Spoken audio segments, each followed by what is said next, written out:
എല്ലാവർക്കും നമസ്കാരം. PSC പരീക്ഷകൾക്ക് ഏറ്റവും അധികം ആവർത്തിച്ച് ചോദിച്ച് കാണപ്പെടാറുള്ള പ്രധാനപ്പെട്ട കൺഫ്യൂസിംഗ് ആയിട്ടുള്ള GK ചോദ്യങ്ങളാണ് ഇന്നത്തെ വീഡിയോയിൽ നമ്മൾ നോക്കാൻ പോകുന്നത്. സംസ്ഥാനങ്ങൾ, വലിപ്പവും ജനസംഖ്യയും. ഇന്ത്യയിലെ ഏറ്റവും വലിയ സംസ്ഥാനം രാജസ്ഥാൻ.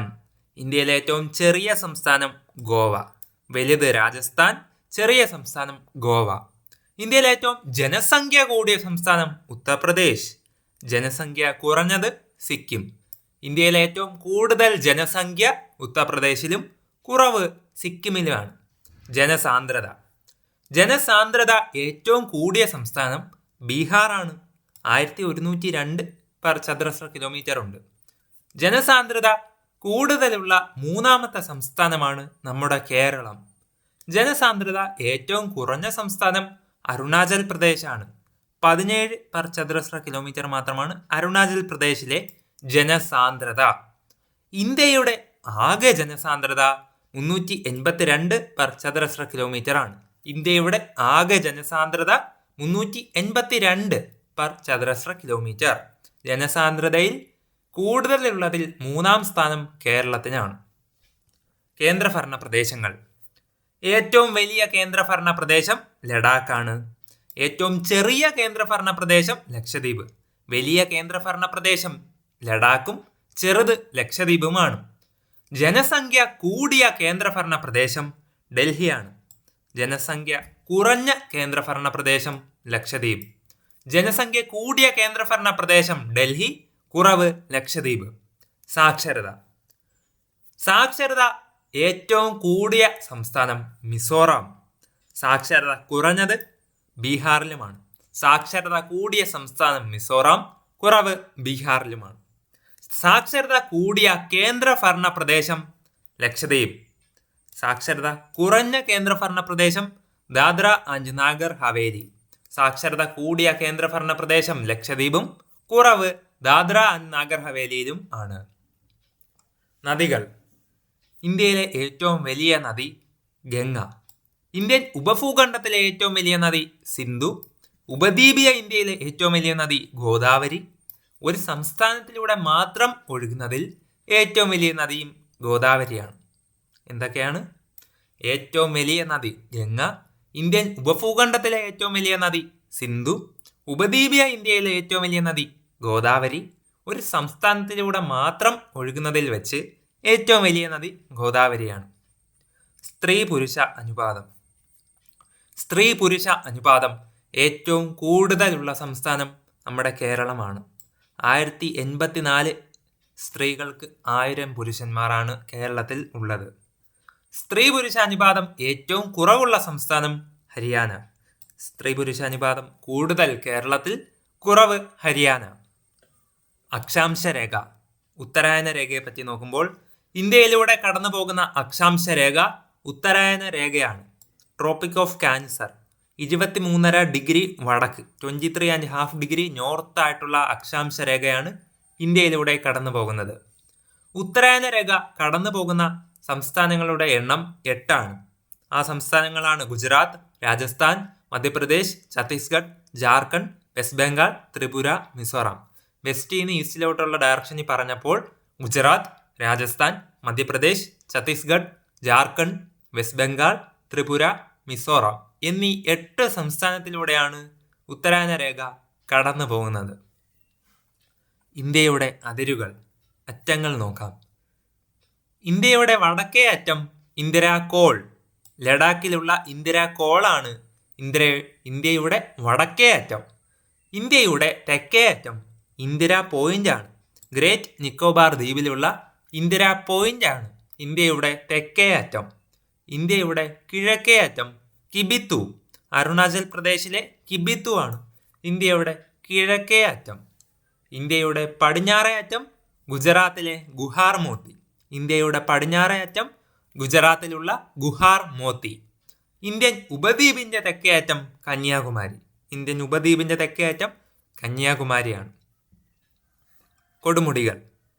ഏറ്റവും ഉയരം കൂടിയ കൊടുമുടി ഗോഡ്വിൻ ഓസ്റ്റിൻ.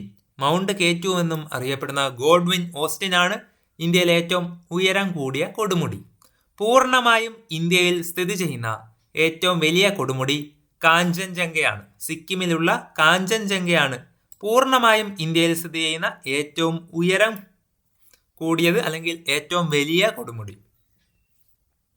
പൂർണ്ണമായും ഇന്ത്യയിൽ സ്ഥിതി ചെയ്യുന്ന ഏറ്റവും ഉയരം കൂടിയ രണ്ടാമത്തെ കൊടുമുടി ഉത്തരാഖണ്ഡിലെ നന്ദാദേവിയാണ്. ഉത്തരാഖണ്ഡിൽ സ്ഥിതി ചെയ്യുന്ന നന്ദാദേവിയാണ് പൂർണ്ണമായും ഇന്ത്യയിൽ സ്ഥിതി ചെയ്യുന്നതിൽ ഉയരത്തിൽ രണ്ടാം സ്ഥാനം. ദക്ഷിണേന്ത്യയിലെ ഏറ്റവും ഉയരം കൂടിയ കൊടുമുടി ആനമുടി. ദക്ഷിണേന്ത്യയിലെ ഏറ്റവും ഉയരം കൂടിയ കൊടുമുടി ആനമുടിയാണ്. പീഠഭൂമികൾ. ഇന്ത്യയിലെ ഏറ്റവും വലിയ പീഠഭൂമിയാണ് ഡെക്കാൻ പീഠഭൂമി. ഇന്ത്യയിലെ ഏറ്റവും ഉയരത്തിൽ സ്ഥിതി ചെയ്യുന്ന പീഠഭൂമി ലഡാക്ക് പീഠഭൂമി. കേരളത്തിലെ ഏറ്റവും ഉയരം കൂടിയ പീഠഭൂമി വയനാട് പീഠഭൂമിയാണ്. ഇന്ത്യയിലെ ഏറ്റവും വലിയ പീഠഭൂമി ഡെക്കാൻ പീഠഭൂമി. ഇന്ത്യയിലെ ഏറ്റവും ഉയരത്തിൽ സ്ഥിതി ചെയ്യുന്ന പീഠഭൂമി ലഡാക്ക് പീഠഭൂമിയാണ്. കേരളത്തിലെ ഏറ്റവും ഉയരം കൂടിയ പീഠഭൂമി വയനാട് പീഠഭൂമിയാണ്. കടൽ തീരം. കടൽ തീരം ഏറ്റവും കൂടുതൽ ഉള്ള സംസ്ഥാനം ഗുജറാത്ത്. കടൽ തീരം കുറഞ്ഞത് ഗോവയ്ക്കും. കടൽ തീരം കൂടിയ സംസ്ഥാനം ഗുജറാത്തും കടൽ തീരം ഏറ്റവും കുറവുള്ള സംസ്ഥാനം ഗോവ. അറ്റങ്ങളിലെ സംസ്ഥാനങ്ങൾ. ഇന്ത്യയുടെ വടക്കേ അറ്റത്തെ സംസ്ഥാനം ഹിമാചൽ പ്രദേശ്. വടക്കേ അറ്റത്ത് ഹിമാചൽ പ്രദേശ്. ഇന്ത്യയുടെ തെക്കേ അറ്റത്തെ സംസ്ഥാനം തമിഴ്നാടാണ്. ഇന്ത്യയുടെ തെക്കേ അറ്റം തമിഴ്നാടാണ്. കിഴക്കേ അറ്റത്തെ സംസ്ഥാനം അരുണാചൽ പ്രദേശ്. ഇന്ത്യയുടെ കിഴക്കേ അറ്റത്ത് അരുണാചൽ പ്രദേശാണ് സ്ഥിതി ചെയ്യുന്നത്. ഇന്ത്യയുടെ പടിഞ്ഞാറേ അറ്റത്തെ സംസ്ഥാനം ഗുജറാത്ത്. ഇന്ത്യയുടെ പടിഞ്ഞാറ് ഗുജറാത്ത് സംസ്ഥാനമാണ് ഉള്ളത്. തടാകങ്ങൾ. ഇന്ത്യയിലെ ഏറ്റവും വലിയ തടാകം ചിൽക്ക തടാകം. ഒഡീഷയിലെ ചിൽക്ക തടാകമാണ് ഇന്ത്യയിലെ തന്നെ ഏറ്റവും വലിയ തടാകം. ഇന്ത്യയിലെ ഏറ്റവും വലിയ ശുദ്ധജല തടാകം ആണ് വൂളാർ തടാകം. ജമ്മു കാശ്മീരിലെ വൂളാർ തടാകമാണ് ഇന്ത്യയിലെ ഏറ്റവും വലിയ ശുദ്ധജല തടാകം. ഇന്ത്യയിലെ ഏറ്റവും ഉയരത്തിൽ സ്ഥിതി ചെയ്യുന്ന തടാകം സിക്കിമിലുള്ള ചോലാമു തടാകം. ഇന്ത്യയിലെ ഏറ്റവും ഉയരത്തിൽ സ്ഥിതി ചെയ്യുന്ന തടാകമാണ് സിക്കിമിലെ ചോലാമു തടാകം. ഏറ്റവും കൂടുതൽ ലവണത്വമുള്ള തടാകം രാജസ്ഥാനിലെ സാമ്പാർ തടാകം. ഏറ്റവും കൂടുതൽ ലവണത്വം അല്ലെങ്കിൽ ഉപ്പ് ഏറ്റവും കൂടുതൽ ഉള്ളത് രാജസ്ഥാനിലെ സാമ്പാർ തടാകം. വനങ്ങൾ. വനം ഏറ്റവും കൂടുതൽ ഉള്ള സംസ്ഥാനം മധ്യപ്രദേശാണ്. ഇന്ത്യയിൽ വനം ഏറ്റവും കൂടുതൽ മധ്യപ്രദേശ്. ഇന്ത്യയിൽ വനം ഏറ്റവും കുറവുള്ള സംസ്ഥാനം ഹരിയാന. വനം കുറവ് ഹരിയാനയ്ക്കാണ്. വനം ഏറ്റവും കൂടുതൽ ഉള്ള കേന്ദ്രഭരണ പ്രദേശം ജമ്മു ആൻഡ് കാശ്മീർ. വനം കൂടിയ കേന്ദ്രഭരണ പ്രദേശം ജമ്മു കാശ്മീരും. ശതമാന അടിസ്ഥാനത്തിൽ വനം ഏറ്റവും കൂടുതൽ ഉള്ള സംസ്ഥാനം മിസോറാമും. ശതമാന അടിസ്ഥാനത്തിൽ വനം കുറവുള്ള സംസ്ഥാനം ഹരിയാനയുമാണ്. ശതമാന അടിസ്ഥാനത്തിൽ വനം ഏറ്റവും കൂടുതൽ മിസോറാം. ശതമാന അടിസ്ഥാനത്തിൽ വനം ഏറ്റവും കുറവ് ഹരിയാന. വനം ഏറ്റവും കുറവുള്ള ഹരിയാന തന്നെയാണ് ശതമാന അടിസ്ഥാനത്തിലും വനം കുറഞ്ഞ സംസ്ഥാനം. വനം ഏറ്റവും കൂടുതലുള്ള കേന്ദ്രഭരണ പ്രദേശം ജമ്മു കാശ്മീരാണ്. അണക്കെട്ടുകളും കനാലുകളും. ഇന്ത്യയിലെ ഏറ്റവും ഉയരം കൂടിയ അണക്കെട്ട് തെഹ്രി അണക്കെട്ടാണ്. ഉത്തരാഖണ്ഡിൽ ഭഗീരഥി നദിക്ക് കുറുകെ പണിഞ്ഞിരിക്കുന്ന തെഹ്രി അണക്കെട്ടാണ് ഇന്ത്യയിലെ ഏറ്റവും ഉയരം കൂടിയ അണക്കെട്ട്. ഇന്ത്യയിലെ ഏറ്റവും കൂടുതൽ നീളം കൂടിയ അണക്കെട്ട് ഹിരാക്കുഡ് അണക്കെട്ടാണ്. മഹാനദി. ഒഡീഷയിലെ മഹാനദിയിൽ നിർമ്മിച്ചിരിക്കുന്ന ഹിരാക്കുഡ് അണക്കെട്ടാണ് ഇന്ത്യയിലെ ഏറ്റവും നീളം കൂടിയ അണക്കെട്ട്. ഏറ്റവും നീളം കൂടിയ കനാൽ ഏതാണ്? ഇന്ത്യയിലൂടെ പണിഞ്ഞിരിക്കുന്ന ഏറ്റവും നീളം കൂടിയ കനാൽ ഇന്ദിരാഗാന്ധി കനാൽ. സത്ലജ് നദിയിലാണ്. രാജസ്ഥാനിൽ സത്ലജ് നദിയിലാണ് ഇന്ത്യ ഏറ്റവും നീളം കൂടിയ കനാലായിട്ടുള്ള ഇന്ദിരാഗാന്ധി കനാൽ നിർമ്മിച്ചിരിക്കുന്നത്. ഇന്ദിരാഗാന്ധി കനാലിന്റെ മറ്റൊരു പേര് രാജസ്ഥാൻ കനാൽ. രാജസ്ഥാൻ കനാൽ എന്നും ഇന്ദിരാഗാന്ധി കനാലിനെ അറിയപ്പെടുന്നു. ഭൂമിശാസ്ത്രപരമായിട്ടുള്ള വിശേഷണങ്ങൾ. ലോകത്തിന്റെ മേൽക്കൂര എന്നറിയപ്പെടുന്നത് ടിബറ്റിലെ പാമീർ പീഠഭൂമി. ലോകത്തിന്റെ മേൽക്കൂര പാമീർ പീഠഭൂമി. വാട്ടർ ടവർ ഓഫ് ഏഷ്യ ഹിമാലയം. വാട്ടർ ടവർ ഓഫ് ഏഷ്യ ഹിമാലയം. ധാതുക്കളുടെ കലവറ എന്നറിയപ്പെടുന്ന ഭൂവിഭാഗം ഉപദ്വീപീയ പീഠഭൂമി. ധാതുക്കളുടെ കലവറ എന്നറിയപ്പെടുന്ന പ്രദേശം ഛോട്ടാ നാഗ്പൂർ പീഠഭൂമി. ലോകത്തിലെ ഏറ്റവും പ്രായം കുറഞ്ഞ പർവ്വതനിര ഹിമാലയം. ലോകത്തിന്റെ ഏറ്റവും പഴക്കമേറിയ പർവ്വതനിര ആരവല്ലിയുമാണ്. ധാതുക്കളുടെ കലവറ എന്നറിയപ്പെടുന്ന ഭൂവിഭാഗം ഉപദ്വീപീയ പീഠഭൂമി. ധാതുക്കളുടെ കലവറ എന്നറിയപ്പെടുന്ന പ്രദേശം ഛോട്ടാ നാഗ്പൂർ പീഠഭൂമി. ലോകത്തിലെ ഏറ്റവും പ്രായം കുറഞ്ഞ പർവ്വതനിര ഹിമാലയം. ലോകത്തിലെ ഏറ്റവും പഴക്കം ചെന്ന പർവ്വതനിര ആരവല്ലിയാണ്. മണ്ണുകൾ. ഇന്ത്യയിൽ ഏറ്റവും കൂടുതൽ കാണപ്പെടുന്ന മണ്ണ് എക്കൽ മണ്ണാണ്. ഇന്ത്യയിൽ ഏറ്റവും കൂടുതൽ എക്കൽ മണ്ണ്. നെൽകൃഷിക്ക് അനുയോജ്യമായ മണ്ണാണ് എക്കൽ മണ്ണ്. നെൽകൃഷിക്ക് എക്കൽ മണ്ണാണ് വേണ്ടുന്നത്. കുങ്കുമപ്പൂ കൃഷിക്ക് അനുയോജ്യമായ മണ്ണ് കരേവ മണ്ണ്. കുങ്കുമപ്പൂ കൃഷി കരേവ മണ്ണ്. കണ്ടൽ വനങ്ങൾക്ക് ആവശ്യമായ മണ്ണ് പീറ്റ് മണ്ണ്. കണ്ടൽ വനങ്ങൾക്ക് വളർച്ചയ്ക്ക് പീറ്റ് മണ്ണ് വേണം. കരിമ്പ്, പരുത്തി എന്നീ കൃഷിക്ക് അനുയോജ്യമായ മണ്ണ് കറുത്ത മണ്ണാണ്. കരിമ്പ്, പരുത്തി എന്നിവയുടെ കൃഷിക്ക് കറുത്ത മണ്ണ്. ജൈവാംശം കൂടുതലുള്ള മണ്ണാണ് പർവ്വത മണ്ണ്.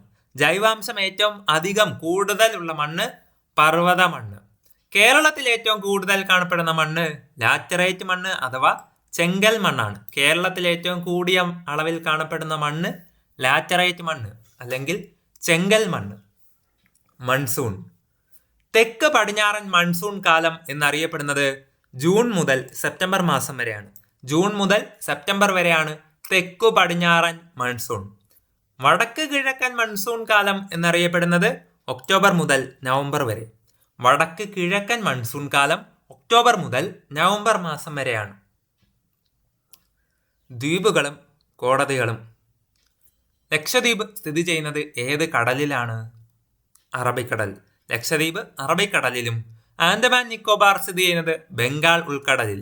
ആൻഡമാൻ നിക്കോബാർ ബംഗാൾ ഉൾക്കടലിൽ സ്ഥിതി ചെയ്യുന്നു. ലക്ഷദ്വീപിന്റെ ഹൈക്കോടതി കൊച്ചി ഹൈക്കോടതിയാണ്. ആൻഡമാന്റെ കൊൽക്കത്ത ഹൈക്കോടതി. ലക്ഷദ്വീപിന്റെ ഹൈക്കോടതി കൊച്ചി ഹൈക്കോടതിയും ആൻഡമാൻ നിക്കോബാറിന്റെ ഹൈക്കോടതി കൊൽക്കത്ത ഹൈക്കോടതിയാണ്. ലക്ഷദ്വീപിലെ ആകെ ദ്വീപുകളുടെ എണ്ണം 36. ആൻഡമാനിലാകട്ടെ 572 ദ്വീപുകളാണ് ആകെ ഉള്ളത്. ലക്ഷദ്വീപിൽ 36 ദ്വീപ്, ആൻഡമാൻ നിക്കോബാറിൽ 572 ദ്വീപുകളാണ് ആകെ ഉള്ളത്. കൃഷി, ഉൽപാദനം. നെല്ല് ഏറ്റവും കൂടുതൽ ഉൽപ്പാദിപ്പിക്കുന്ന സംസ്ഥാനം തെലുങ്കാന. നെല്ല് ഏറ്റവും കൂടുതൽ ഉൽപ്പാദിപ്പിക്കുന്നത് തെലുങ്കാനയിലാണ്.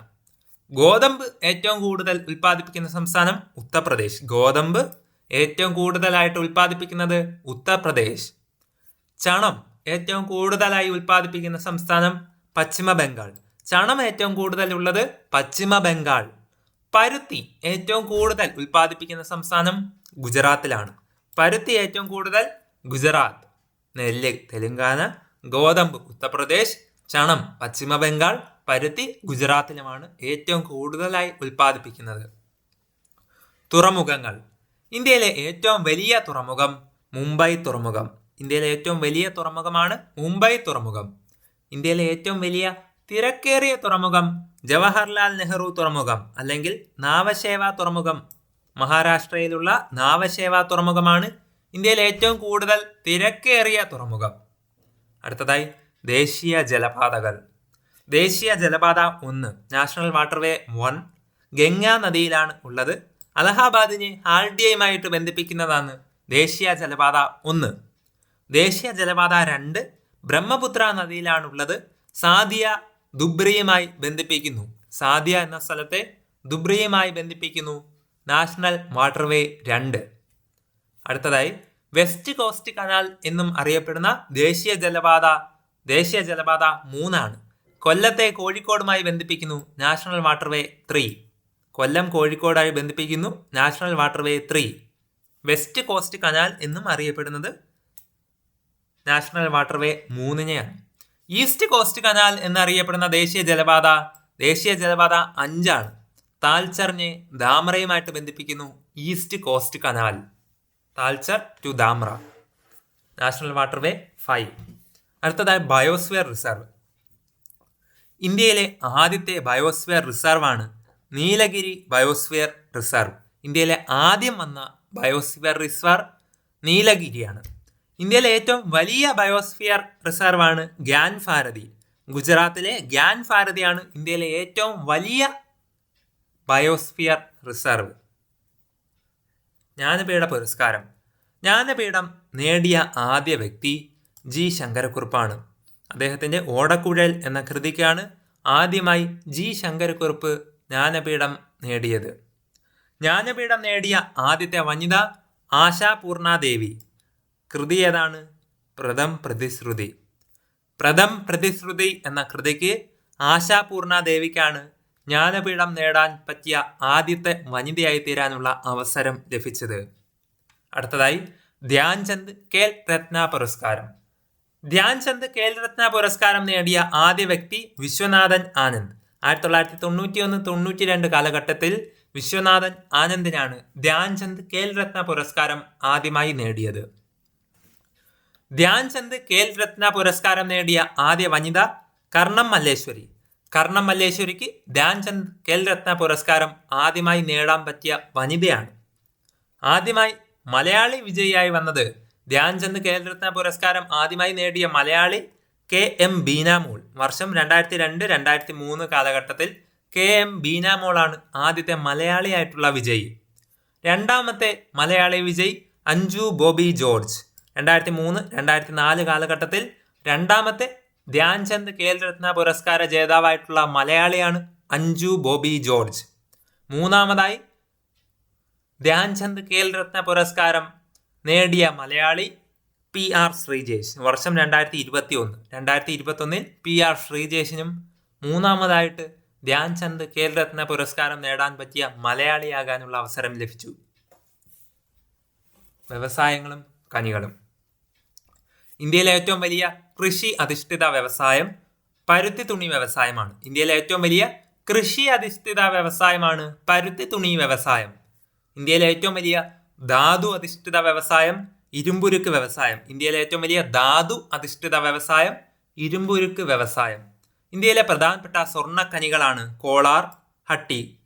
കർണാടകയിലുള്ള കോളാറും ഹട്ടിയുമാണ് ഇന്ത്യയിലെ ഏറ്റവും വലിയ പ്രധാനപ്പെട്ട സ്വർണ്ണ ഖനികൾ.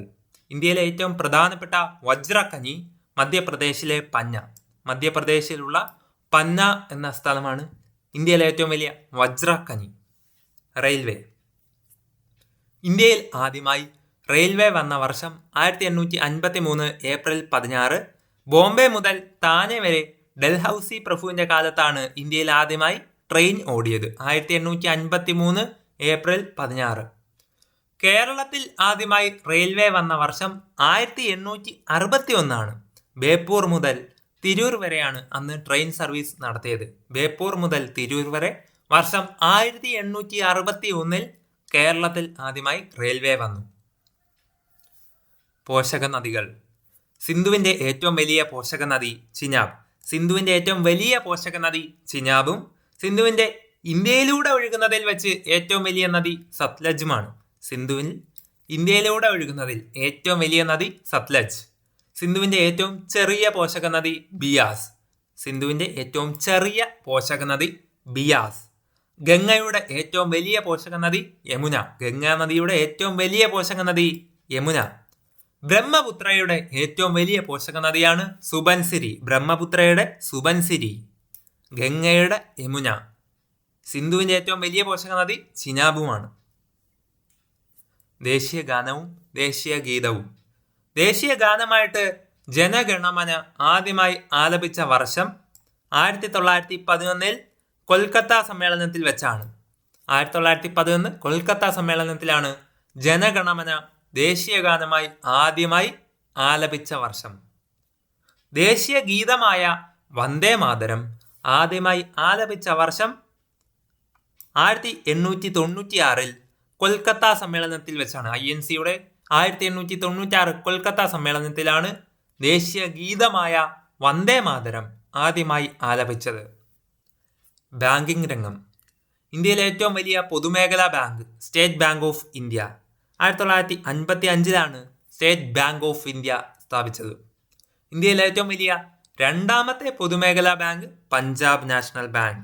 വർഷം 1894. 1894 പഞ്ചാബ് നാഷണൽ ബാങ്കും ഏറ്റവും വലിയ പൊതുമേഖലാ bank state bank of India അഥവാ SBI. വർഷം 1955. പഞ്ചവത്സര പദ്ധതികളെ കുറിച്ച് നോക്കാം. പഞ്ചവത്സര പദ്ധതികൾ ആരംഭിച്ച വർഷം 1951 ഏപ്രിൽ 1. 1951 ഏപ്രിൽ 1 പഞ്ചവത്സര പദ്ധതികൾ ആരംഭിച്ചു. പഞ്ചവത്സര പദ്ധതികൾക്ക് അന്തിമ അനുമതി നൽകുന്ന സ്ഥാപനം ദേശീയ വികസന സമിതി അഥവാ NDC ആണ്.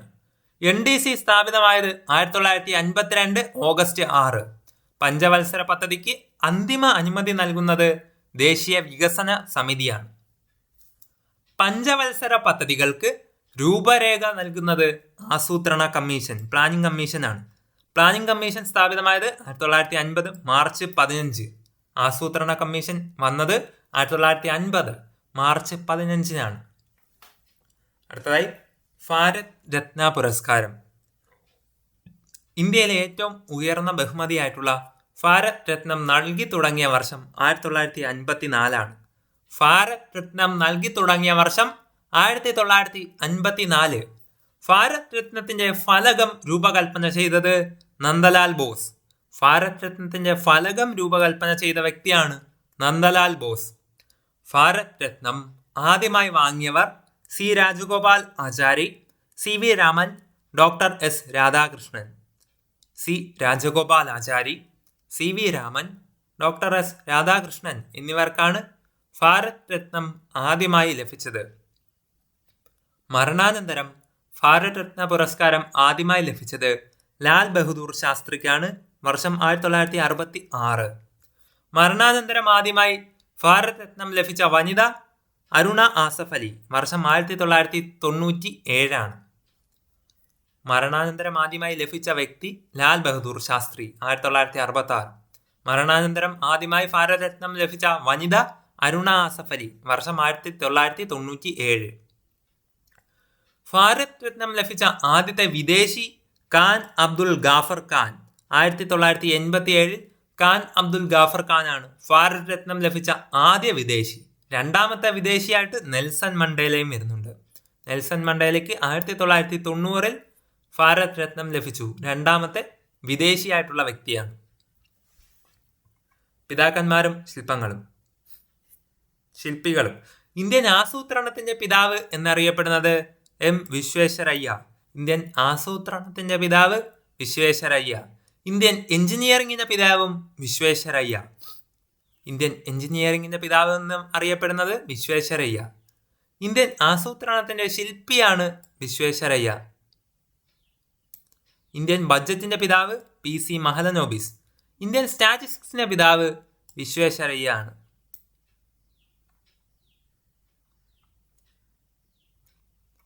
അടുത്തതായി ഇന്ത്യയുമായി ബന്ധപ്പെട്ട ചില പ്രധാനപ്പെട്ട അടിസ്ഥാന വിവരങ്ങൾ നോക്കുമ്പോൾ, ഇന്ത്യയിലെ ആദ്യത്തെ ജലവൈദ്യുത പദ്ധതിയാണ് ശിവസമുദ്രം. 1902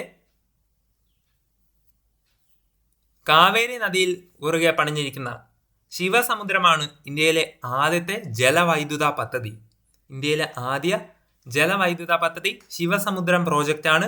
കാവേരി നദിയിൽ കർണാടകയിലാണ് സ്ഥാപിച്ചത്. ഇന്ത്യയിലെ ആദ്യ ജലവൈദ്യുത നിലയം സിന്ദ്രപോങ്, ഡാർജിലിംഗ്, പശ്ചിമ ബംഗാൾ. പശ്ചിമ ബംഗാളിലെ ഡാർജിലിംഗിലുള്ള സിന്ദ്രപോങ് ആണ് ഇന്ത്യയിലെ ആദ്യ ജലവൈദ്യുത നിലയം. സ്ഥാപിച്ചത് 1897. ശിവസമുദ്രത്തിന്റെ വർഷം 1902 ആണ്. കർണാടകയിൽ കാവേരി നദിക്ക് കുറുകെയാണ് ഇന്ത്യയിലെ ആദ്യ ജലവൈദ്യുത പദ്ധതിയായിട്ടുള്ള ശിവസമുദ്രം വന്നത്.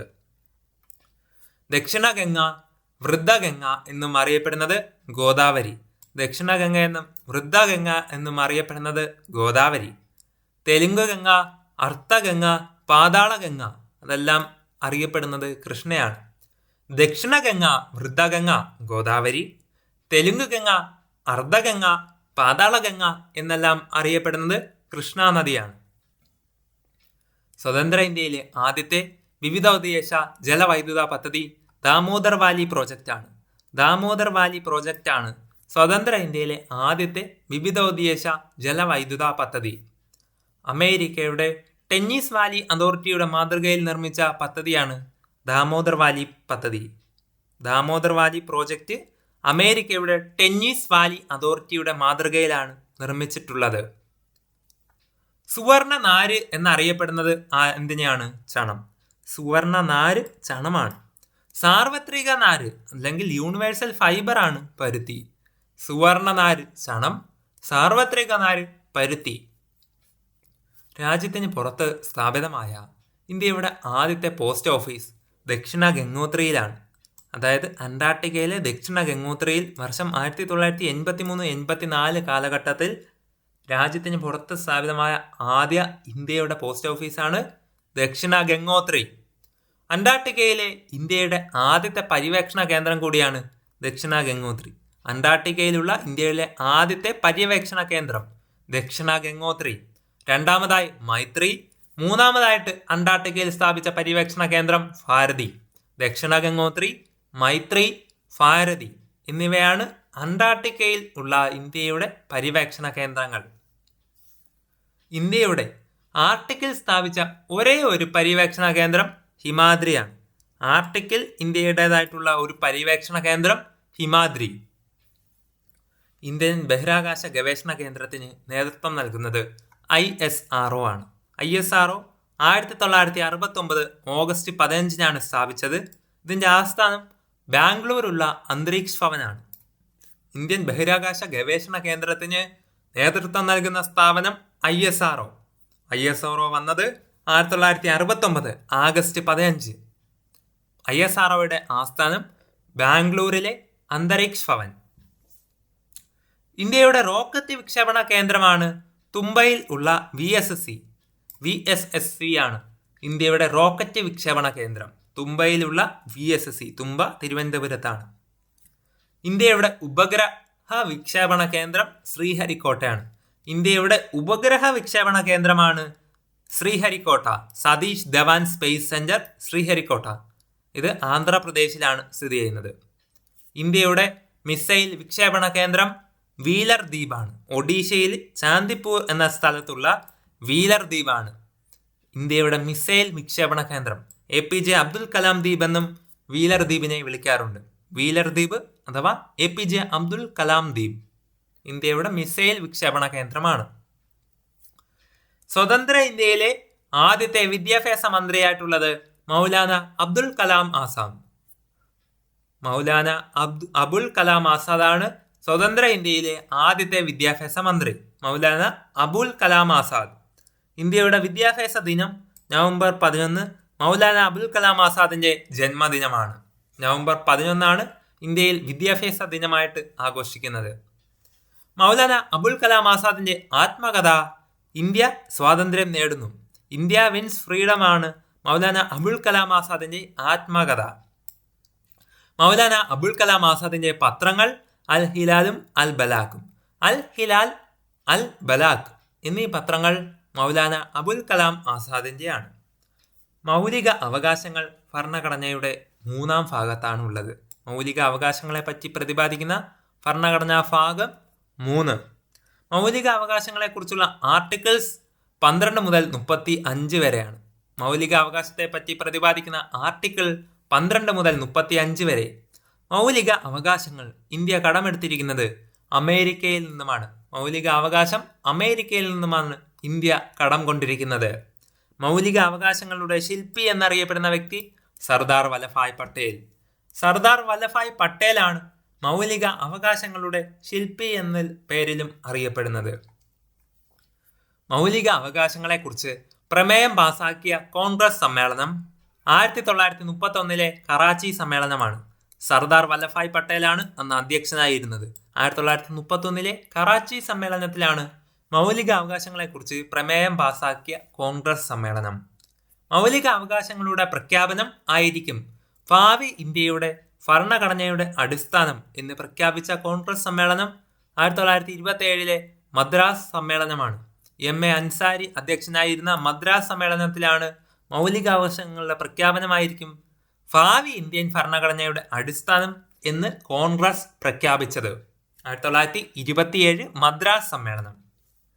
അടുത്തതായി, സ്വത്തവകാശത്തെ മൗലിക അവകാശങ്ങളുടെ പട്ടികയിൽ നിന്നും നീക്കം ചെയ്ത വർഷമെന്ന് 1978 44-ാം ഭരണഘടനാ ഭേദഗതിയിലൂടെയാണ് സ്വത്തവകാശത്തെ മൗലിക അവകാശ പട്ടികയിൽ നിന്നും നീക്കം ചെയ്തത്. വർഷം 1978 44-ാം ഭരണഘടനാ ഭേദഗതി.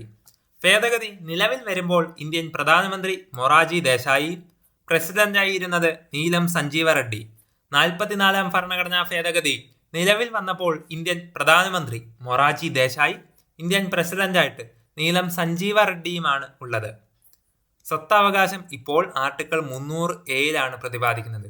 ആർട്ടിക്കിൾ 300A സ്വത്തവകാശത്തെ ഇപ്പോൾ നൽകിയിട്ടുള്ളത്. സുപ്രീം കോടതികൾ റിട്ടുകൾ പുറപ്പെടുവിക്കുന്നതിനെ പറ്റി പ്രതിപാദിക്കുന്ന ആർട്ടിക്കിൾ 32. സുപ്രീം കോടതി റിട്ട് പ്രതിപാദിക്കുന്ന ആർട്ടിക്കിൾ 32. ഹൈക്കോടതിയുടെ റിട്ടുകളെ പുറപ്പെടുവിക്കുന്നതിനെ പറ്റി പ്രതിപാദിക്കുന്ന ആർട്ടിക്കിൾ 226. ആർട്ടിക്കിൾ 226 ഹൈക്കോടതി റിട്ടുകളെ പറ്റി പറയുന്നത്. സുപ്രീം കോടതി 32, ഹൈക്കോടതി 226. ഇന്ത്യയിൽ പഞ്ചായത്ത് രാജ് സംവിധാനം നിലവിൽ വന്ന ആദ്യത്തെ സംസ്ഥാനം രാജസ്ഥാനിലെ നാഗൂർ ജില്ലയാണ്. 1959 രാജസ്ഥാനിലെ നാഗൂർ ജില്ലയിലാണ് ഇന്ത്യയിൽ പഞ്ചായത്ത് രാജ് സംവിധാനം ആദ്യമായി നിലവിൽ വന്നത്. പഞ്ചായത്ത് രാജ് സംവിധാനം നിലവിൽ വന്ന ആദ്യ ദക്ഷിണേന്ത്യൻ സംസ്ഥാനം ആന്ധ്രാപ്രദേശ്. പഞ്ചായത്ത് രാജ് സംവിധാനം ആദ്യമായി നിലവിൽ വന്ന ദക്ഷിണേന്ത്യൻ സംസ്ഥാനം ആന്ധ്രാപ്രദേശ്.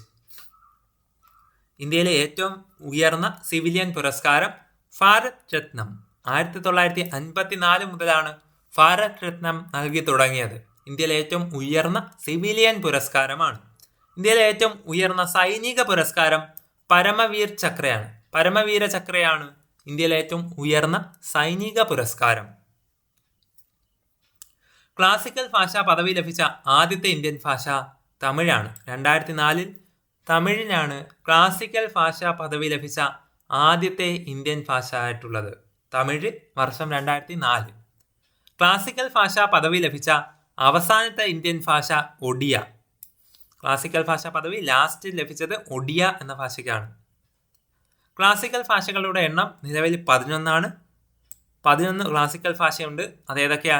തമിഴ്, സംസ്കൃതം, കന്നഡ, തെലുങ്ക്, മലയാളം, ഒഡിയ, മറാത്തി, ബംഗാളി, ആസാമീസ്, പാലി, പ്രാകൃത്. ഒന്നുകൂടെ പറയാം. തമിഴ്, സംസ്കൃതം, കന്നഡ, തെലുങ്ക്, മലയാളം, ഒഡിയ, മറാത്തി, ബംഗാളി, ആസാമീസ്, പാലി, പ്രാകൃത് എന്നീ 11 ഭാഷകൾക്കാണ് നിലവിൽ ക്ലാസിക്കൽ ഭാഷാ പദവി ലഭിച്ചിട്ടുള്ള ഭാഷകൾ. മലയാളത്തിന് ക്ലാസിക്കൽ ഭാഷാ പദവി ലഭിച്ച വർഷം 2013 മെയ് മാസം 23. 2013 മെയ് 23 മലയാളത്തിനും ക്ലാസിക്കൽ ഭാഷാ പദവി ലഭിച്ചു. ഏറ്റവും പഴയ ദ്രാവിഡ ഭാഷയാണ് തമിഴ്. ഏറ്റവും പുതിയ ദ്രാവിഡ ഭാഷയാണ് മലയാളം. മലയാള ഭാഷയുടെ ഉൽപ്പത്തി തമിഴിൽ നിന്നുമാണ്. ഏറ്റവും പഴയതായിട്ടുള്ള ദ്രാവിഡ ഭാഷ തമിഴ്. ഏറ്റവും പുതിയതായിട്ട് വന്ന ദ്രാവിഡ ഭാഷ മലയാളം. മലയാളം ഭാഷയുടെ ഉൽപ്പത്തി തമിഴിൽ നിന്നുമാണ്. ഗേറ്റ് വേ ഓഫ് ഇന്ത്യ സ്ഥിതി ചെയ്യുന്നത് മുംബൈയിലാണ്. ഗേറ്റ് വേ ഓഫ് ഇന്ത്യ മുംബൈയിലും ഇന്ത്യ ഗേറ്റ് സ്ഥിതി ചെയ്യുന്നത് ന്യൂഡൽഹിയിലുമാണ്. Gateway of India Mumbai, India gate ന്യൂഡൽഹിയിലും സ്ഥിതി ചെയ്യുന്നു. ഇന്ത്യൻ ആണവശാസ്ത്രത്തിന്റെ പിതാവാണ് ഹോമി ജെ ഭാഭ. ഹോമി ജെ ഭാഭയാണ് ഇന്ത്യൻ ആണവശാസ്ത്രത്തിന്റെ പിതാവ്. ഇന്ത്യൻ ആറ്റം ബോംബിന്റെ പിതാവ് രാജാ രാമണ്ണ.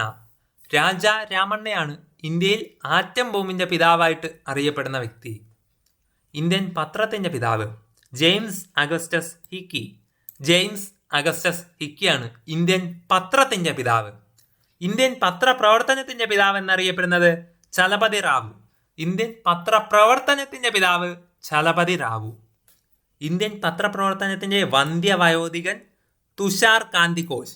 ഇന്ത്യൻ പത്രപ്രവർത്തനത്തിന്റെ വന്ധ്യവയോധികൻ തുഷാർ കാന്തി ഘോഷ്.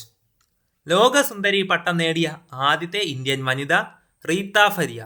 റീത്ത ഫരിയ ആണ് 1966 ലോകസുന്ദരി എന്ന പട്ടം നേടിയ ആദ്യത്തെ ഇന്ത്യൻ വനിതയായി തീർന്നത്. വിശ്വസുന്ദരി പട്ടം നേടിയ ആദ്യ ഇന്ത്യൻ വനിത സുസ്മിത സെൻ. സുസ്മിത സെൻ 1994 വിശ്വസുന്ദരി പട്ടം നേടിയ ആദ്യ ഇന്ത്യൻ വനിതയായി തീർന്നു. ലോകാരോഗ്യ സംഘടനയുടെ തലപ്പത്തെത്തിയ ആദ്യത്തെ ഇന്ത്യൻ വനിതയാണ് രാജ്കുമാരി അമൃത് കൗർ. രാജകുമാരി അമൃത് കൗറാണ് ലോകാരോഗ്യ സംഘടനയുടെ തലപ്പത്തെത്തിയ ആദ്യത്തെ ഇന്ത്യൻ വനിത. ഇന്ത്യയുടെ ആദ്യത്തെ ആരോഗ്യമന്ത്രി രാജകുമാരി അമൃത് കൗർ. ഇന്ത്യയുടെ ആദ്യത്തെ ആരോഗ്യമന്ത്രിയായിട്ടിരുന്നതും രാജകുമാരി അമൃത് കൗറാണ്. ഇന്ത്യൻ നാഷണൽ കോൺഗ്രസിന്റെ പ്രസിഡന്റ് ആകുന്ന ആദ്യ വനിത ആനി ബെസന്റ് ആണ്. INCയുടെ പ്രസിഡന്റ് ആകുന്ന ആദ്യത്തെ വനിതയാണ് ആനി ബെസന്റ്.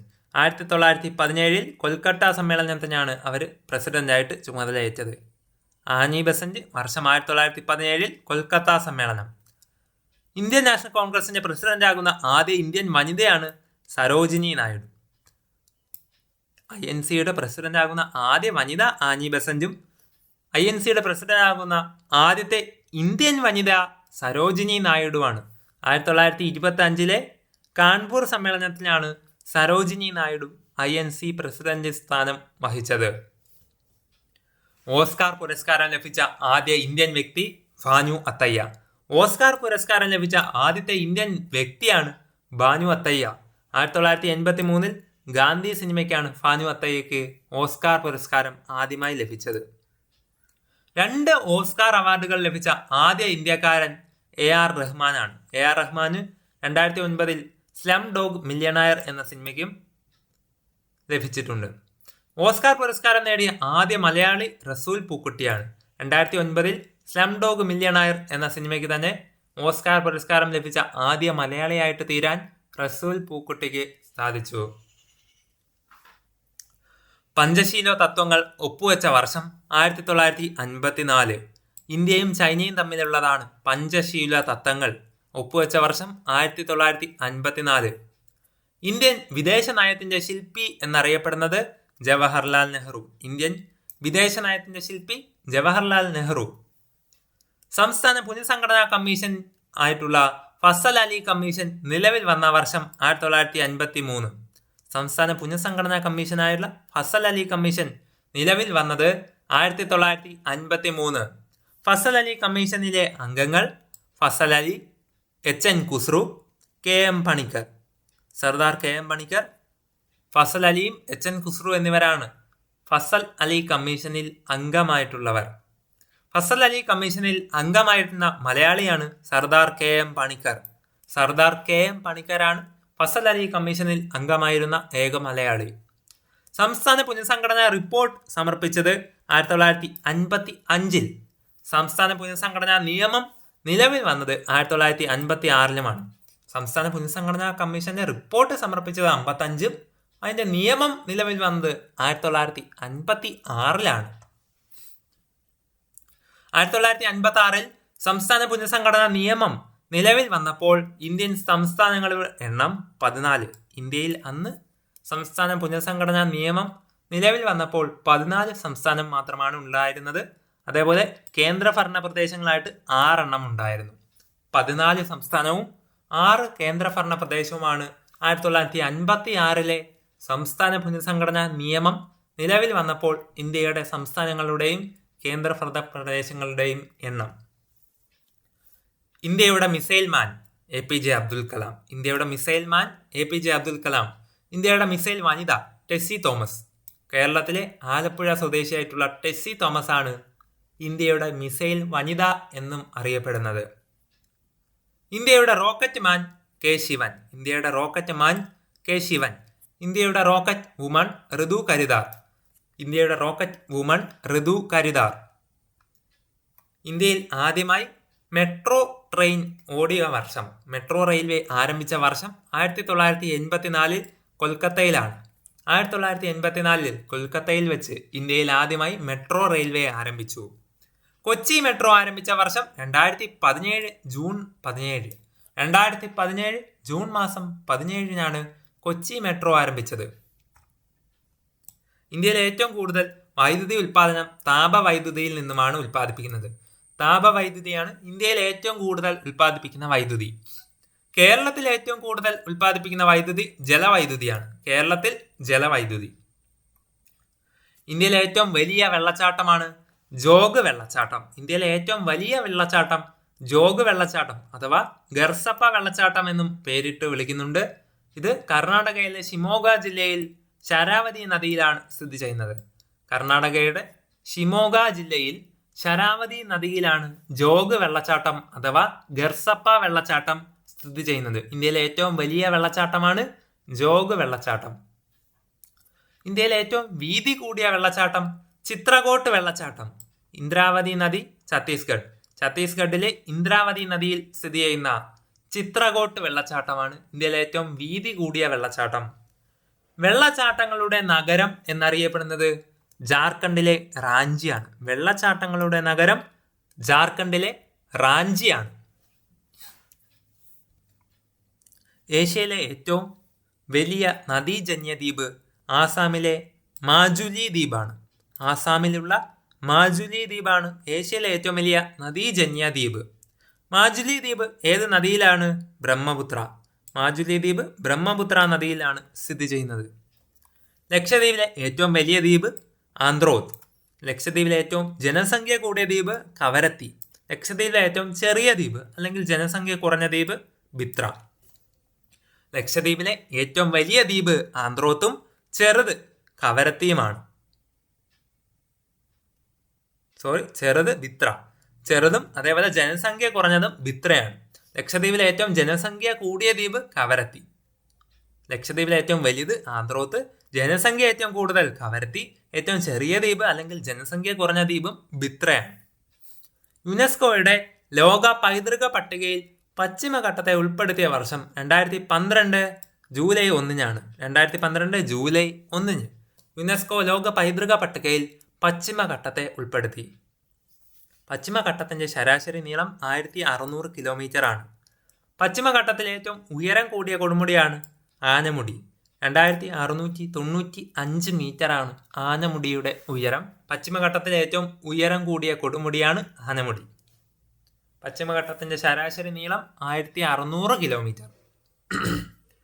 ഇന്ത്യയുടെ തടാക ജില്ല നൈനിറ്റാൾ. ഇന്ത്യയുടെ തടാക ജില്ല നൈനിറ്റാൾ. ഇന്ത്യയുടെ തടാക നഗരം ഉദയ്പൂർ. ഇന്ത്യയുടെ തടാക നഗരം എന്നറിയപ്പെടുന്ന നഗരം ഉദയ്പൂർ. തടാക ജില്ല നൈനിറ്റാൾ.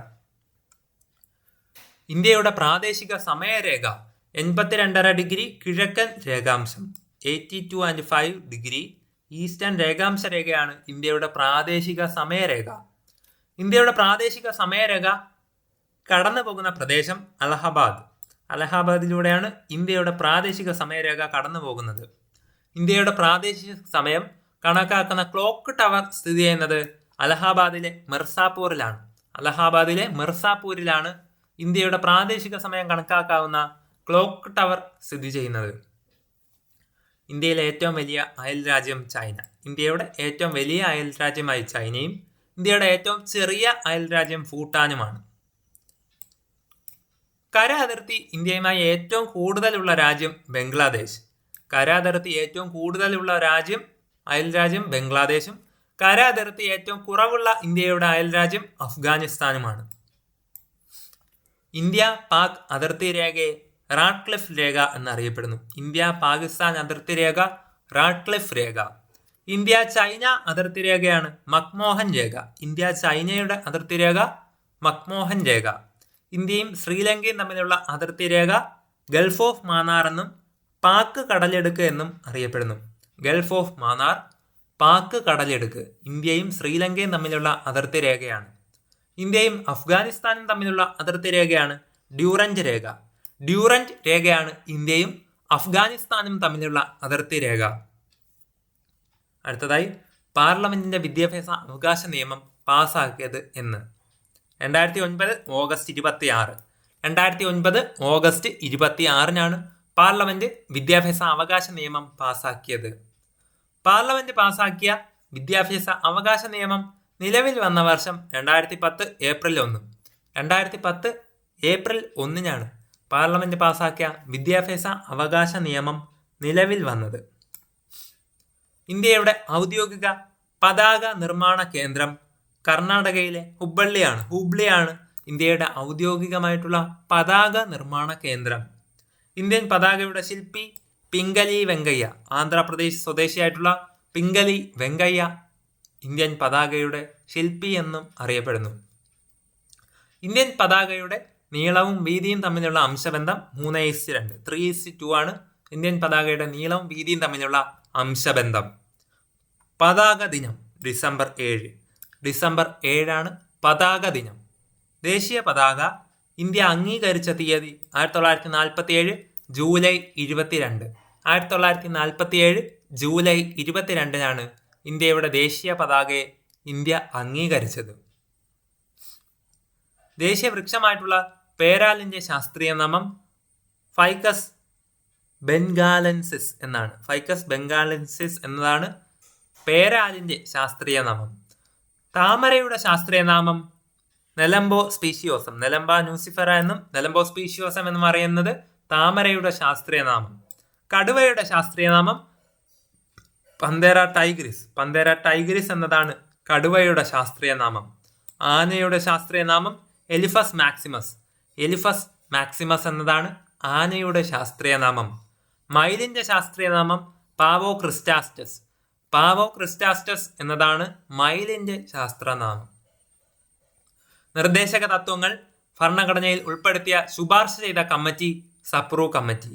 നിർദ്ദേശക തത്വങ്ങൾ ഇന്ത്യൻ ഭരണഘടനയിൽ ഉൾപ്പെടുത്താനായി ശുപാർശ ചെയ്ത കമ്മിറ്റിയാണ് സപ്രൂ കമ്മിറ്റി. നിർദ്ദേശക തത്വങ്ങൾ ഭരണഘടനയുടെ ഭാഗം എത്രയാണ്? 4. ഭാഗം 4 നിർദ്ദേശക തത്വങ്ങളെ പറ്റി പ്രതിപാദിക്കുന്നത്. നിർദ്ദേശക തത്വങ്ങൾ ഇന്ത്യ കടമെടുത്തിരിക്കുന്നത് അയർലൻഡിൽ നിന്നുമാണ്. നിർദ്ദേശക തത്വങ്ങൾ അയർലൻഡിൽ നിന്നുമാണ് ഇന്ത്യ കടം കൊണ്ടിരിക്കുന്നത്. നിർദ്ദേശക തത്വങ്ങളെ പറ്റി പ്രതിപാദിക്കുന്ന ആർട്ടിക്കിൾ 36 മുതൽ 51 വരെ 36 മുതൽ 51 വരെ ആർട്ടിക്കിൾസിൽ ഭാഗം 4 നിർദ്ദേശക തത്വങ്ങളെ പറ്റി പറയുന്നത്. സപ്രൂ കമ്മിറ്റിയുടെ നിർദ്ദേശപ്രകാരമാണ് നിർദ്ദേശക തത്വങ്ങൾ ഭരണഘടനയിൽ ഉൾപ്പെടുത്തിയത്. ഇത് ഭാഗം 4. മൗലിക കർത്തവ്യങ്ങളെ ഭരണഘടനയിൽ ഉൾപ്പെടുത്തിയ കമ്മിറ്റി സൊരൺ സിംഗ് കമ്മിറ്റി. മൗലിക കർത്തവ്യങ്ങളെ ഭരണഘടനയിൽ ഉൾപ്പെടുത്തിയ കമ്മിറ്റിയാണ് സൊരൺ സിംഗ് കമ്മിറ്റി. മൗലിക കർത്തവ്യങ്ങളെ കുറിച്ച് പ്രതിപാദിക്കുന്ന ആർട്ടിക്കിൾ 51A. മൗലിക കർത്തവ്യത്തെ പറ്റി പ്രതിപാദിക്കുന്ന ആർട്ടിക്കിൾ 51A. മൗലിക കർത്തവ്യത്തെ കുറിച്ച് പ്രതിപാദിക്കുന്ന ഭരണഘടനാ ഭാഗം 4A. ഭാഗം 4A മൗലിക കർത്തവ്യത്തെ പറ്റി പറയുന്ന ഭരണഘടനാ ഭാഗം. മൗലിക കർത്തവ്യങ്ങൾ ഇന്ത്യ കടം കൊണ്ടിരിക്കുന്നത് USSR അഥവാ സോവിയറ്റ് യൂണിയനിൽ നിന്നുമാണ്. മൗലിക കർത്തവ്യങ്ങൾ ഇന്ത്യ കടം കൊണ്ടിരിക്കുന്നത്. മൗലിക കർത്തവ്യങ്ങൾ ഇന്ത്യ ഭരണഘടനയിൽ ഉൾപ്പെടുത്തിയ വർഷം 1976 42 ഭരണഘടനാ ഭേദഗതി പ്രകാരമാണ്. മൗലിക കർത്തവ്യങ്ങൾ ഇന്ത്യൻ ഭരണഘടനയിൽ ഉൾപ്പെടുത്തിയ വർഷം 1976 42 ഭരണഘടനാ ഭേദഗതി പ്രകാരം. മൗലിക കടമകൾ നിലവിൽ വന്നത് 1977 ജാനുവരി 3. 1977 ജനുവരി 3 മൗലിക കടമകൾ നിലവിൽ വന്നത്. 42 ഭരണഘടനാ ഭേദഗതി നടപ്പിലാക്കിയപ്പോൾ ഇന്ത്യൻ പ്രധാനമന്ത്രിയായിട്ടിരുന്നത് ഇന്ദിരാഗാന്ധിയും പ്രസിഡന്റായിട്ട് ഫക്രുദ്ദീൻ അലി അഹമ്മദുമായിരുന്നു. 42 ഭരണഘടനാ ഭേദഗതി നടപ്പിലാക്കുമ്പോൾ ഇന്ത്യൻ പ്രധാനമന്ത്രി ഇന്ദിരാഗാന്ധി, പ്രസിഡന്റ് ഫക്രുദ്ദീൻ അലി അഹമ്മദ്. മൗലിക കർത്തവ്യങ്ങളുടെ എണ്ണം 11. നിലവിൽ 11 മൗലിക കർത്തവ്യങ്ങളാണ് ഉള്ളത്. 11 മൗലിക കർത്തവ്യങ്ങളാണ് നിലവിൽ ഉള്ളത്. ദേശീയ മനുഷ്യാവകാശ കമ്മീഷൻ നിലവിൽ വന്നത് എന്ന്? 1993 ഒക്ടോബർ 12. ദേശീയ മനുഷ്യാവകാശ കമ്മീഷൻ നിലവിൽ വന്നത് 93 ഒക്ടോബർ 12. ദേശീയ മനുഷ്യാവകാശ കമ്മീഷന്റെ നിയമം നിലവിൽ വന്നത് എന്നാണ്? 93 സെപ്റ്റംബർ 28. 1993 സെപ്റ്റംബർ 28 ദേശീയ മനുഷ്യാവകാശ കമ്മീഷൻ നിയമം നിലവിൽ വന്നത്. ദേശീയ മനുഷ്യാവകാശ കമ്മീഷന്റെ ആസ്ഥാനത്തിന് പറയുന്ന പേരാണ് സർദാർ പട്ടേൽ ഭവൻ അഥവാ മാനവ് അധികാർ ഭവൻ. ദേശീയ മനുഷ്യാവകാശ കമ്മീഷന്റെ ആസ്ഥാനത്തിന് പറയുന്ന പേര് സർദാർ പട്ടേൽ ഭവൻ എന്നും മാനവ് അധികാർ ഭവൻ എന്നും വിളിക്കുന്നു. ന്യൂഡൽഹിയിൽ സ്ഥിതി ചെയ്യുന്നു. ദേശീയ മനുഷ്യാവകാശ കമ്മീഷന്റെ ആദ്യത്തെ ചെയർമാൻ രംഗനാഥ് മിശ്ര. ദേശീയ മനുഷ്യാവകാശ കമ്മീഷൻ ആദ്യ ചെയർമാനായിട്ടുള്ളത് രംഗനാഥ് മിശ്ര. ദേശീയ മനുഷ്യാവകാശ കമ്മീഷൻ ചെയർമാനാകുന്ന ആദ്യത്തെ മലയാളിയാണ് KG ബാലകൃഷ്ണൻ. KG ബാലകൃഷ്ണനാണ് ദേശീയ മനുഷ്യാവകാശ കമ്മീഷനിൽ ചെയർമാനാകുന്ന ആദ്യത്തെ മലയാളി. അടുത്തതായി കേന്ദ്ര വിവരാവകാശ കമ്മീഷൻ നിലവിൽ വന്നത് എന്നാണ്? 2005 ഒക്ടോബർ 12. 2005 ഒക്ടോബർ 12 കേന്ദ്ര വിവരാവകാശ കമ്മീഷൻ നിലവിൽ വന്നത്. വിവരാവകാശ നിയമം പാർലമെന്റ് പാസ്സാക്കിയ വർഷം എന്നാണ്? 2005 ജൂൺ 15. 2005 ജൂൺ 15 വിവരാവകാശ നിയമം പാർലമെന്റ് പാസ്സാക്കിയത്. കേന്ദ്ര വിവരാവകാശ കമ്മീഷന്റെ ആസ്ഥാനം ന്യൂഡൽഹിയിലെ CIC ഭവൻ. കേന്ദ്ര വിവരാവകാശ കമ്മീഷൻ ആസ്ഥാനം CIC ഭവൻ, ന്യൂഡൽഹി. ആദ്യത്തെ മുഖ്യ കേന്ദ്ര വിവരാവകാശ കമ്മീഷണറായിട്ടുള്ളത് വജാഹത്ത് ഹബീബുള്ള. ആദ്യമായി മുഖ്യ വിവരാവകാശ കമ്മീഷണർ ആയി ഉള്ളത് വജാഹത്ത് ഹബീബുള്ള. റിസർവ് ബാങ്ക് നിലവിൽ വന്നത് എന്നാണ്? 1935 April 1 reserve bank of India നിലവിൽ വന്നത്. റിസർവ് ബാങ്ക് രൂപീകരണത്തിന് ശുപാർശ ചെയ്ത commission 1926 Hilton young commission. 1926 Hilton young കമ്മീഷന്റെ നിർദ്ദേശപ്രകാരമാണ് റിസർവ് ബാങ്ക് ഓഫ് ഇന്ത്യ രൂപീകരിച്ചത്. റിസർവ് ബാങ്ക് നിയമം നിലവിൽ വന്നത് 1934. റിസർവ് ബാങ്ക് നിയമം നിലവിൽ വന്നത് 34. റിസർവ് ബാങ്ക് ദേശസാൽക്കരിക്കപ്പെട്ടത് 1949 ജനുവരി 1. 1949 ജാനുവരി 1 റിസർവ് ബാങ്ക് ഓഫ് ഇന്ത്യ ദേശസാൽക്കരിക്കപ്പെട്ടത്. RBIയുടെ ആസ്ഥാനം മുംബൈയിലെ നരിമാൻ പോയിന്റാണ്. RBIയുടെ ആദ്യത്തെ ആസ്ഥാനം കൊൽക്കത്തയായിരുന്നു. റിസർവ് ബാങ്ക് ഓഫ് ഇന്ത്യയുടെ ആസ്ഥാനം മുംബൈയിലെ നരിമാൻ പോയിന്റ്. ആദ്യമായി കൊൽക്കത്തയായിരുന്നു ആസ്ഥാനം. റിസർവ് ബാങ്കിന്റെ ചിഹ്നത്തിൽ കാണപ്പെടുന്ന മൃഗം കടുവ. റിസർവ് ബാങ്ക് ഓഫ് ഇന്ത്യയുടെ ചിഹ്നത്തിൽ കടുവ ആണ് കാണപ്പെടുന്നത്. റിസർവ് ബാങ്ക് ഓഫ് ഇന്ത്യയുടെ ചിഹ്നത്തിൽ കാണപ്പെടുന്ന വൃക്ഷം എണ്ണപ്പന. റിസർവ് ബാങ്കിന്റെ ചിഹ്നത്തിലുള്ള മൃഗം കടുവ.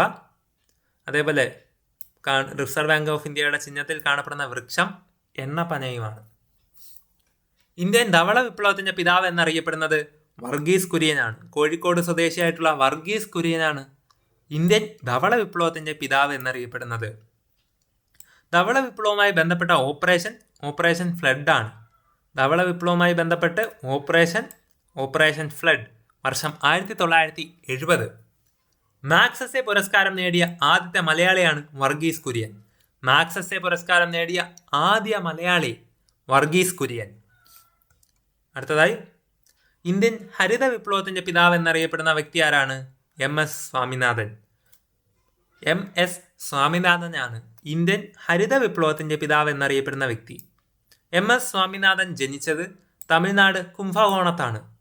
അദ്ദേഹത്തിന്റെ ജനനം തമിഴ്നാട് കുംഭകോണം. MS സ്വാമിനാഥൻ അന്തരിച്ചത് 2023 സെപ്റ്റംബർ 28. MS സ്വാമിനാഥൻ അന്തരിച്ച തീയതി 2023 സെപ്റ്റംബർ 28. ഹരിത വിപ്ലവം ആരംഭിച്ച പഞ്ചവത്സര പദ്ധതി 3ാം പഞ്ചവത്സര പദ്ധതിയാണ്. ഹരിത വിപ്ലവം 3ാം പഞ്ചവത്സര പദ്ധതി കാലത്താണ് ആരംഭിച്ചത്. ഹരിത വിപ്ലവത്തിന്റെ പ്രവർത്തനം തുടങ്ങിയത് പ്ലാൻ ഹോളിഡേ 1966 മുതൽ 69 വരെയുള്ള പ്ലാൻ ഹോളിഡേ സമയത്താണ് ഹരിത വിപ്ലവത്തിന്റെ പ്രവർത്തനം തുടങ്ങിയത്. ഹരിത വിപ്ലവത്തിന്റെ 1ാം കാലഘട്ടം 1965 മുതൽ 75 വരെയാണ്. 1960 മധ്യം മുതൽ 70 മധ്യം വരെയാണ്.